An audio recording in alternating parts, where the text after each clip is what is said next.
You know, Herbalife's been on this quest right from the very beginning to find leadership. People who can sell the product in a leadership role, not just sell it, but get people to use it, follow up. That's called the beginning of the leadership study. Then when you become a sponsor, you study how to be a good sponsor, giving that early information, because you're that first connection that someone has with Herbalife and the story. You know, they might have heard the story, the Mark Hughes story, but now you're the person who makes it real, either by telephone or in person. So learning to lead someone from what they don't know to what they should know, to give them advice on how to get started, how to get going, how to make it successful. You know, that's quite a responsibility.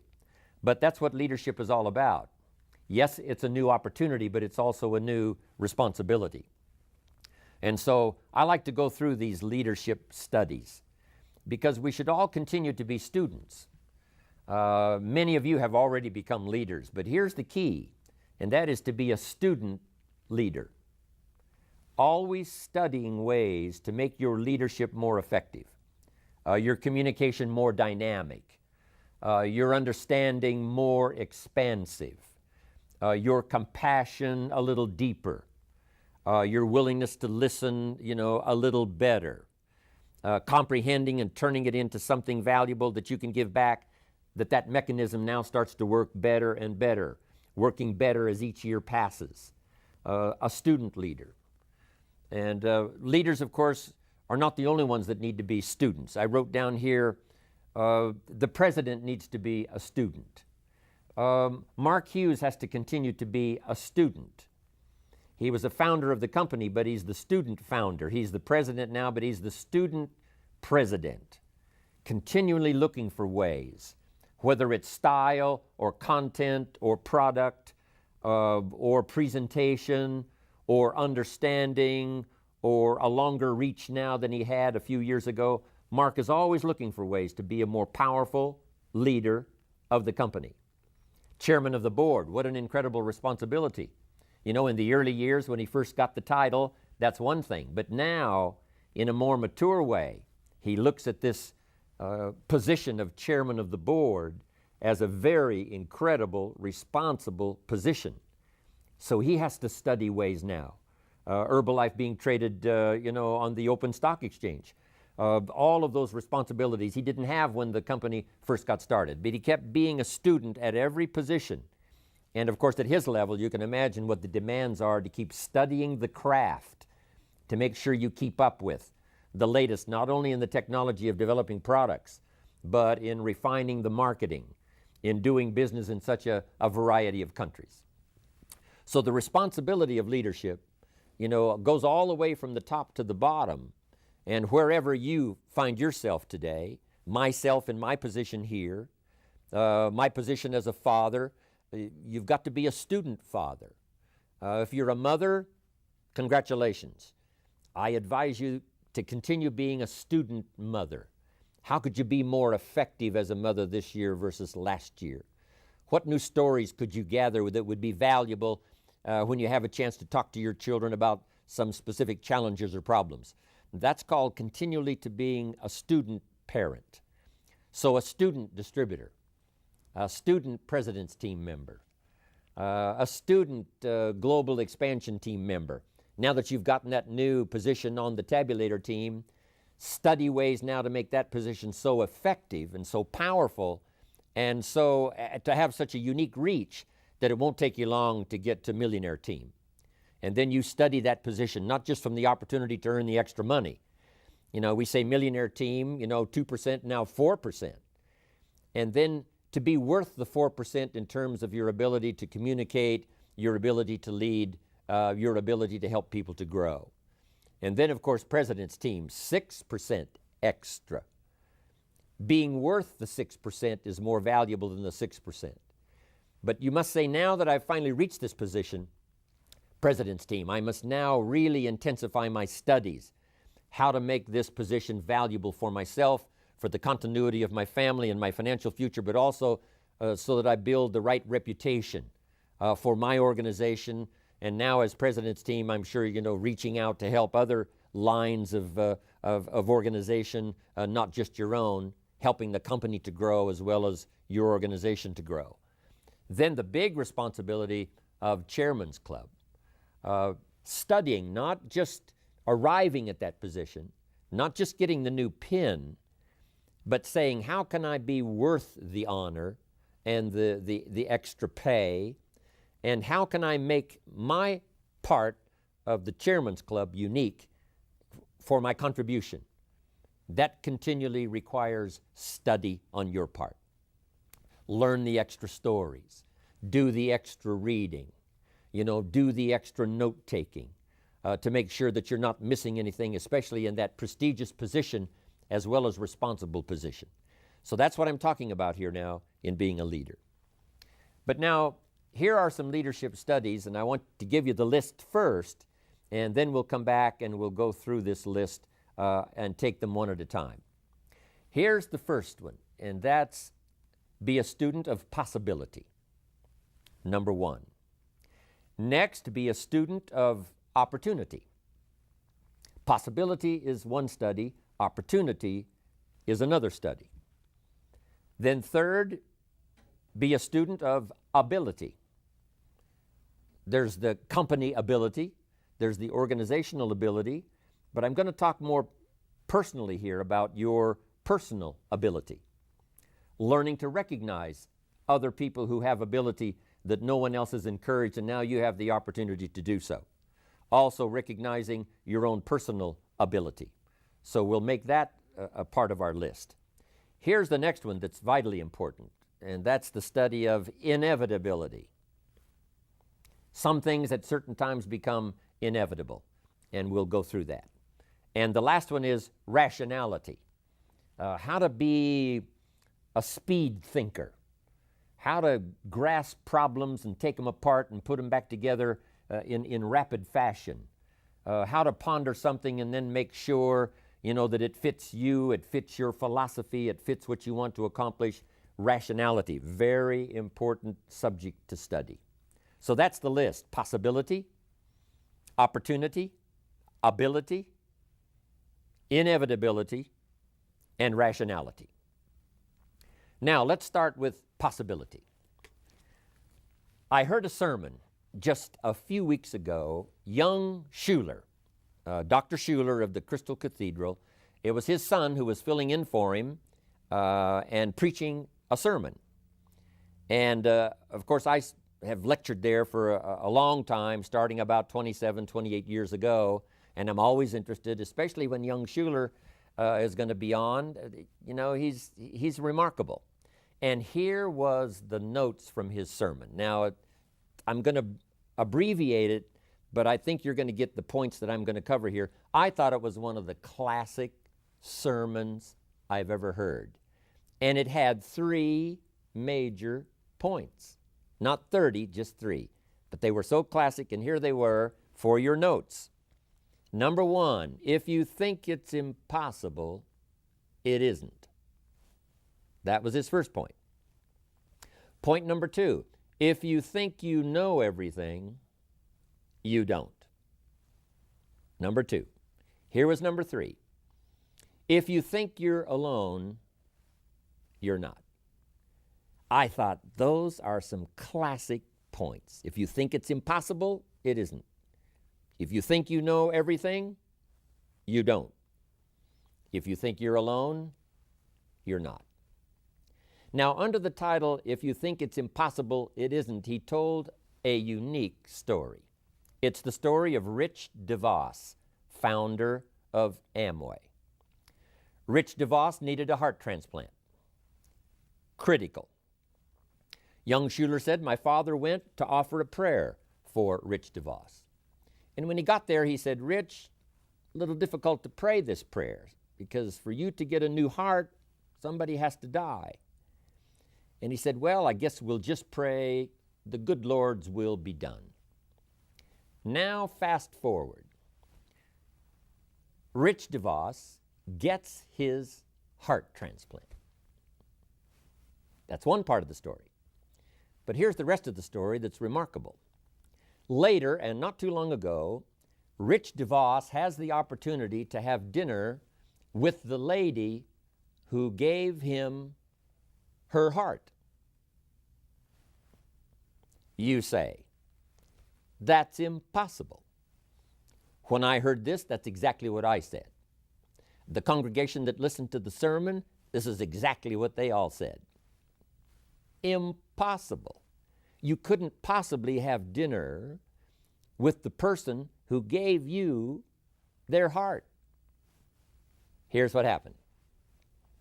There was a lady who needed, I believe it was a liver transplant. And many times it's best if the liver and the heart go together in a transplant. So someone who dies has donated their organs.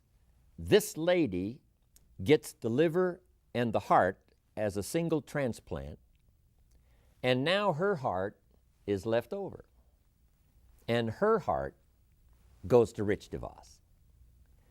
And that's how it was possible for Rich DeVos to have dinner with the lady who gave him her heart.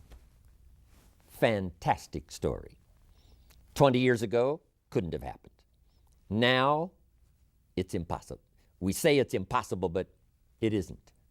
No telling what technology will do in the years to come. No telling what your faith can produce. No telling what can be done. That was a great point. If you think it's impossible, it isn't. Then the next point was classic. If you think you know everything, you don't. How often we've learned this, right? From the time we were just young until probably the present time, to where there were times along the way when we thought we knew it all. You know, we thought we knew everything. We thought we had it down. We thought we had it made. You know, we thought we had this one locked. And sure enough, we were surprised later that we didn't know everything. We thought we had the answer to this problem. We thought we had all the answer. But as it turned out, sure enough, we didn't have all the answers. Always surprised, thinking we know everything, thinking we've got it. Then sure enough, something comes along to prove us wrong. But that's how we grow. And you know, our own ego at times wants to believe that we do have the answers, that we've arrived. And then a touch of humility has to come to prove to us that we really don't know everything. We think we know everything about our business, but I'm telling you, we have a lot to learn. No telling what we can do if we keep this learning process. So that was a valid point. If you think you know everything, you don't. But this next one was good. If you think you're alone, you're not. Interesting. The Pledge of Allegiance in America says one nation under God. As a country, we really believe that in America, you know, we are not alone. And sometimes all alone, meaning by yourself, doesn't mean that you are alone. Somebody's prayer reaches you. Someone's spirit reaches you. Someone's presence, even though they're not there, you know, you sense it, you feel it. The telephone rings and you pick it up, and something told you that this was going to be a call from someone that you've wanted to hear from. That unseen magic that I talked about in my San Francisco presentation. It's always there. So we do believe when you think you're alone, you're not. Sometimes when I finish a rally or the extravaganza or some other presentation, here's what I say to everyone in my audience. I promise you when I leave here tomorrow, I will not leave you behind. I will take you with me in my thoughts and in my heart. And everyone senses that sure enough, I won't leave him behind. When I get together with my grandkids and my children, I will relate to them this experience. So the presence of this experience, the dynamics of this experience, the place we're meeting in, all of this, you know, I will take all of this with me, and especially the spirit, the collective spirit of everybody that was here that made it so unusual. I take that with me. I not only take it with me, jumping on the airplane to fly back to America, I take it with me wherever I go, and every time I share the story, someone is impressed, someone is affected, because I didn't leave my audience behind. Then often I ask, how many of you have my name in your notebook, in your journal? Everybody raises their hands. Then I say, after we leave here and the lights are out and the place is dark, I go with you. My name is in your journal. But not just my name and not just my notes, hopefully, but my spirit, my good wishes, my prayer for you. I want my presence to follow you so that when you relate to someone else the notes you've taken from one of my presentations, not only will the notes be there, but the spirit will be there. So I thought this was an excellent point that young Schuller had. If you think you're alone, you're not. So first is the study of possibility. How many times did how many people say over the last 20 years about Mark's project of taking this incredible nutritional story around the world? How many of them said, impossible? I'm telling you, the list would be staggeringly long, especially in the beginning. The list was this long that said impossible. In fact, some that were invited to join declined because they thought it was impossible. How could a young kid, 23 years old, only went to the 9th grade in school, never graduated high school, no college, no university, no formal training to run a company. How could he have the audacity to say, I've got a product, we're going to take it around the world? They said impossible. They didn't join. They missed out on the possibility. So be a student of possibility. You never know in whose hands is the idea. You never know in whose head and whose heart is the idea. If it's in the right person's heart, the most incredible things can happen. We're a witness of that over the last 20 years. Now here was the next one. Possibility is one study. Let me finish now the rest of these. Next is to be a student of opportunity. Opportunity means springtime, to be able to recognize this is a good time. Those early distributors that joined, I'm telling you, this was part of their perception. This sounds like a great story. Mark sounds incredibly sincere. This might just be the time. That was back when, herbs was, not the most well-known, thought-out, superstar study of the day. But I'm sure those early distributors thought maybe this is the time when not just other nutrition that we've heard about, but herbal nutrition and all of that, this may be the time, this may be the moment. And they recognized it as spring. They also recognized it as spring for them because Mark brought them the financial opportunity. When he said, I'll teach you everything I know, and I'll teach you everything I learn as we go. They picked up on that, those early distributors, and said, hey, this could be the spring we've been looking for, with all of the components to make spring unique as we see it through the summer and harvest in the fall. They seized the moment, and that's what you must do with opportunity, is to seize the moment. Whether the moment might be someone you see standing there and you say, I should introduce myself and tell my story, or at least say hello and see if the window will open a new opportunity. I had that chance just not long ago. The gardener who takes care of some of my landscaping. I hadn't talked to him before, and I thought this is a good opportunity. And I told him about Herbalife, and I told him about Mark Hughes, and I told him about my position, and I told him, what was happening, some of the things currently that was happening. Just incredible. His eyes lit up, and soon he's becoming an Herbalife distributor. But seizing the moment, not letting opportunity slip away. Be a student of when it's the right time. Be a student of when this is the moment. This could be the year. The first 3 months of the next year to set up the year 2000. You say, I'm going to recognize this as a new opportunity for me to really pour it on these first 3 months. I'm calling it springtime. Putting together an artificial spring. In an industrialized society, it's hard to recognize when is spring, when is summer, when is harvest. So sometimes you have to sort of manufacture a spring. When we open up a new country, of course, now it's springtime. But if you've been going along and you've been a distributor like here in America for, quite some time, just create a spring and say for the next 90 days, springtime. We're going to call it the spring campaign, a heavy recruiting effort, a heavy customer base effort called springtime. Learning to recognize opportunity, be a student of opportunity. Now, here's the others. Next is ability. Human ability, as we, ponder and think back over as much history as, we've mastered of what human beings have done in the last 6,000 years, and especially what human beings have done that we know more particular about the last couple of hundred years, since the birth of America, especially us who are Americans. But the last, let's say, 1,000 years of the Renaissance, walking hopefully out of the Dark Ages, when there was a whole burst of freedom, of thought, craft, artist, genius, music. It seems like all of these unique architecture, all of these things sort of began to awaken almost simultaneously. And within a few short years, everything seemed to be bursting forth like a variety garden called the Renaissance.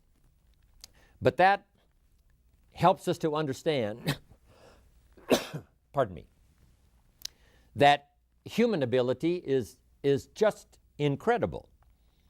Given the right moment, given the right opportunity, given the right climate, given the right season, human beings can think, create, and do the most extraordinary things. That's general ability. In Herbalife, we've watched people who no one gave them a chance, but no other opportunity had ever tapped their unique ability. It was there, but it was undiscovered. It was there, but it was unapplied. It was there, but it was lost in confusion. It was there, but nobody ever recognized it. It was there, but nobody offered them a helping hand saying, come, we'll teach. Nobody offered the opportunity to say, come, we'll recognize. We will help you start, we will help you build. Not having that opportunity before and now having it, we've watched the most extraordinary things happen with people who seemingly others said didn't have the ability, but sure enough they did. Now it's awakened. There's a unique story talking about incredible ability of a university student who was being given an incredible award. He was in mathematics, and this was an incredible award of mathematics, and the ceremony was extra special. And here's why. This young student in his mathematics class one day was just sort of nodding off, and when he sort of woke up, the class was leaving. So he gathered up his books and prepared to leave, and then he looked up at the blackboard and saw two mathematical problems. When he looked at these two mathematical problems on the board, he thought, well, that's the assignment, for the next class. I better jot those down. And so he jotted down those two problems, mathematical problems, and then hurried out with the rest of the class. When he got home that evening, he started working on these problems. And he said, these are the toughest mathematical problems I have ever seen. There seems to be no answer. There seems to be no answer. And he worked with both of them. And he just literally almost tore his hair out saying, at first they seemed fairly simple, but I can see right now there is no answer. There is no answer. But finally, one of them that he had really struggled with, he finally found the answer, or thought he had the answer. And he, packed up his notes, and when the next class was opened up, he offered his paper to the teacher. And little did he know, when he offered his paper to the teacher looked at what he had done, and he said, I jotted those two mathematical problems down. He said, I've wrestled with them. There didn't seem to be any answer. Finally, I got a breakthrough on one of them, and here's the best I can do. Well, the teacher was astounded. And the reason is because the teacher had put up on the blackboard the two mathematical problems that the world had said was unsolvable. These were the two mathematical problems that could not be solved, and everybody agreed. And lo and behold, the teacher checked, and for sure, he had solved one of the world's unsolvable problems. Now, and he was getting this incredible award for having solved this problem. Now, here's the unique part of the story. When he wrote those two problems down and took them home to go to work on them, he didn't know that they were two of the world's mathematical unsolvable problems. Great story. The human genius is limitless. The possibility for thought is so incredible. The unique thing about thought and spirit, it has no restriction. It has no, it's not like, a physical body moving through space and time. You can only go so fast. An airplane now can only go so fast. Even the speed of light can only go so fast. But here's what's incredible. Thought and spirit, travels faster than the speed of light and has components that, nothing else can match. The law says that, two bodies cannot occupy the same space at the same time. It's impossible. It's either one or the other. But what's amazing is when you share, you receive. Instantaneously giving out and getting back, it's so extraordinary. These are the possibilities of the human brain, the ability to think and to ponder and to wonder and to figure things out. Now here's what I want you to discover in this study, and that is your own ability. Part of it you discover as you go. That's what happened to Mark. When he first got into sales, in the clothing store. He found out he could, represent a product and he could do pretty good. And that was a discovery for him. He figured it, beat being a mechanic, working on a car, working in a nice place, meeting people, which he loved to do anyway, and learning to sell, a man a suit of clothes, started to awaken in Mark some of that ability that he had. And if he hadn't have gotten that job, who knows? He might have gotten off into something else and that wouldn't have really started to tap his unique abilities. Then, of course, when he put the Herbalife program together, those abilities that were there all the time started developing, and he soon discovered, hey, I can do this and I can do that. Not only can I do all of this, I can do all of this. And when it reaches this level, now I've got the confidence that since I've mastered this, I can master the rest, And that's not only the Mark Hughes story, that's everybody's story. Skill by skill, language by language, ability by ability, yours can grow just as well as Mark's or anyone else. You've got it.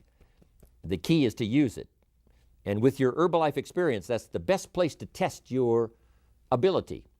Yes, you can learn to do this, but how about this, and how about the next step, and how about the next step? Don't stop. Now that you've gotten started, don't stop on your journey to study and tap and utilize your own personal ability. Now, to finish up, here's a couple of more. Next is, as leaders, we must be students of inevitability. What is inevitable? Here's a little scene. 300 feet from Niagara Falls in a little boat with no motor and no oars. We call this scene inevitable. It's over. If you find yourself in such an unfortunate position, it's already lost. 300 feet from Niagara Falls, little boat, no motor, no oars. It's over. It's already done. Even though you haven't crashed over the falls, even though that experience hasn't yet occurred, you're now in this unfortunate position, and it's called inevitable. I raise this issue because what you don't want to be caught in is in those inevitable positions, where either through carelessness or whatever, rather than find yourself 300 feet from Niagara Falls, if someone would have painted the roar of the falls sufficiently for you way upstream, or maybe they had seen an experience of someone who reached that inevitable point, and then they were lost. If enough of those scenes were painted, then you probably wouldn't have been so careless to have found yourself in that position. And that's really what life is all about, learning from the experiences of others that have either witnessed or have been in these, inevitable positions where because of mistakes and because of failure and because of carelessness, they have found themselves in this inevitable position, and sure enough, it was too late. For John Belushi, there reached a time when it was inevitable. he had crossed the line when his careless mistakes and his drug use and all the rest caused him to reach a certain point where, you cannot come back. You cross the line. We must teach our children that there are certain points in life that are inevitable. The disaster is inevitable. The heartbreak is inevitable. I learned it in economics. I found out early, you could make $5,000 a month and go broke. And way back then, $5,000 a month was a lot of money. And I used to say, how could you go broke if you made $5,000 a month? And the answer was simple: spend $6,000. And if you're making $5,000, it's easy to spend that other $1,000 and just not realize it. It just gets away. So it is easy to go broke making $5,000 a month, just spend $6,000. And it's inevitable. If you don't change your ways, if you don't recognize it soon enough, if somebody doesn't come along and sort of ring the alarm bells quick enough, sure enough, the inevitable will come, to spend more than you make. One of my friends says, if your outgo exceeds your income, your upkeep becomes your downfall. And there finally comes a point when it's inevitable. So don't find yourself there, but be a student. If I keep up my present direction, where will it take me? If I keep up my present disciplines, or where will that take me? And my lack of disciplines accumulated over some period of time, where will that lead me? If you don't get enough of this nutrient, it's inevitable over a certain period of time. And this combined with this, now it is truly inevitable, someday too late. And unless there's some adjustment, like, being rescued by Herbalife, somebody to tell the story, you say, Mary, it's inevitable. So the key is to be a student of inevitability so that you don't find yourself in that impossible position where you've crossed the line and now it's too late. Next, and the last one, is to be a student of rationality. Learning to put things through your own mind. And we are usually only going to act on something that's important if it makes sense to us. Now, sometimes what makes sense to us leaves us still a little bit short of what we should know, for the full expanse of knowledge to do a lot more things. But we can only really move as quickly as things make sense to us. Sometimes we step out by faith, but it makes sense to us to use our little faith. It makes sense to us to take a chance. It makes sense to us to make the investment first and then hope for the harvest. But if it doesn't make sense, if it isn't rational, then we're probably not going to act. We have to learn to study, our own rationality, what makes sense to us, and then here's what is the opportunity we have, especially as Herbalife distributors, is to try our best to make it make sense to somebody else. If you make the presentation in such a way that it's obvious, it's logical, I can see it, it makes sense to me, that's the way it seems to be, so we will act on that. If you'll get good at that, I'm telling you, you can affect a lot of people's lives. Now, here's the best rationality. We call it common sense. Humans have been given this extraordinary ability to use their brain power to come up with what we call common sense, right? Yes, I've heard all of this, but common sense tells me that looks like that's an exaggerated story, not a real story. Common sense tells me. So part of it is to trust your common sense, but also to be willing to expand your common sense. What seemed to be common sense, 4 or 5 years ago, was a little short. Now I understand common sense is to think of it this way and this way. So this subject of rationality is vitally important.